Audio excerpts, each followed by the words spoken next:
It was early morning. A large crowd had gathered in the court of Baghdad. Qazi Abdul Haq was seated on his chair when an elderly carpenter entered through the door. His clothes were covered in dust, and deep lines of sorrow marked his face. He stepped forward, stopped near the judge, and said, "My lord, I have come seeking justice.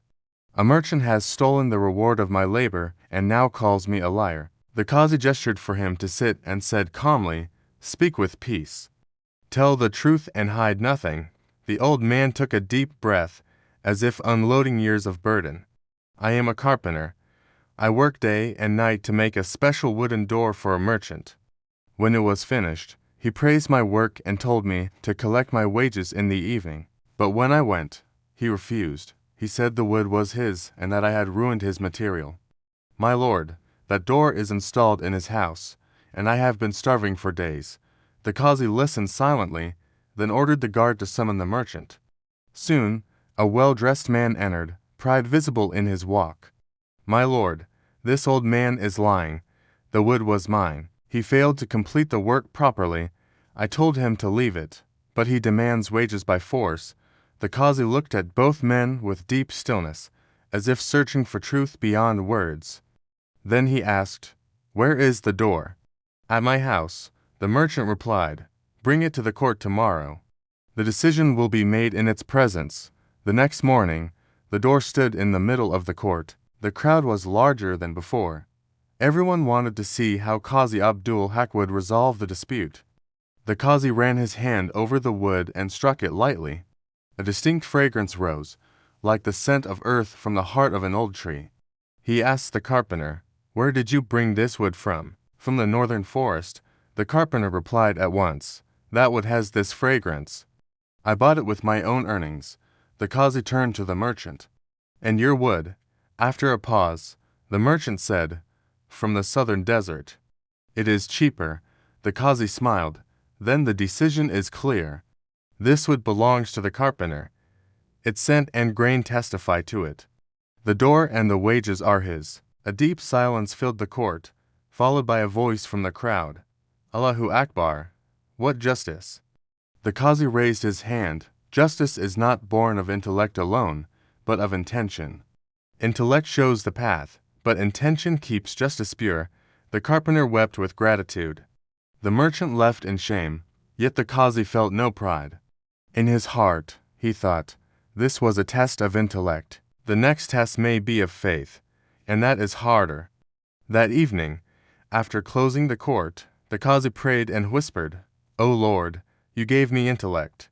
Now grant me the light that settles only in the hearts of the faithful. For intellect may deliver justice, but faith keeps it alive." The next morning, another case arrived. A veiled woman entered the court with an angry man beside her. She said, "My lord, my faith is my refuge, but people wish to break it. This man accuses me falsely." She was a widow with a young child. She explained that the man wanted to buy her house, but the house was endowed and could not be sold. Now he claimed she had sold it to him and produced witnesses. The witnesses testified in his favor. The woman had no documents. She said quietly, "I have only Allah." The Qazi asked careful questions. The witnesses contradicted each other on time and place. Then the Qazi said, "If this woman swears by Allah with true faith, her oath is sufficient. Faith does not support falsehood." With trembling hands, she swore. At the Qazi's command, a brick was removed from the house wall. Inside was an old document written by her late husband, declaring the house an endowment for Allah. The woman fell into prostration. The man fled in disgrace. The Qazi reflected, the first test was intellect.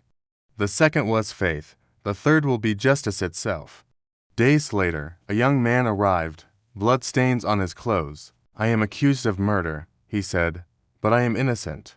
I seek justice, not life." Through questioning, witnesses admitted they had not seen the killing. A missing servant was found and confessed that the merchant had fallen during a struggle with his own brother. Fear had made him flee. The Qazi ruled it an accidental death. Blood money was ordered, false witnesses punished, and truth restored. Rising, the Qazi said, Justice is the lamp lit by both intellect and faith. Without fear of God, it goes dark. That night, a traveler came to the empty court and asked a question. If both sides are truthful, but one must suffer loss, what should a judge do? Later, the traveler revealed he was the son of the merchant from the door case.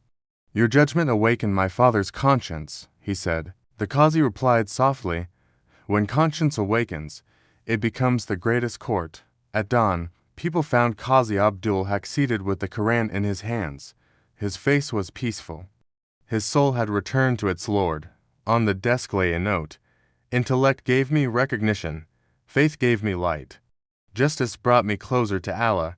These are the three trials of a human being: intellect, faith, and justice. From that day on, a sentence was written on the doors of Baghdad's courts: where intellect fails, faith shows the way.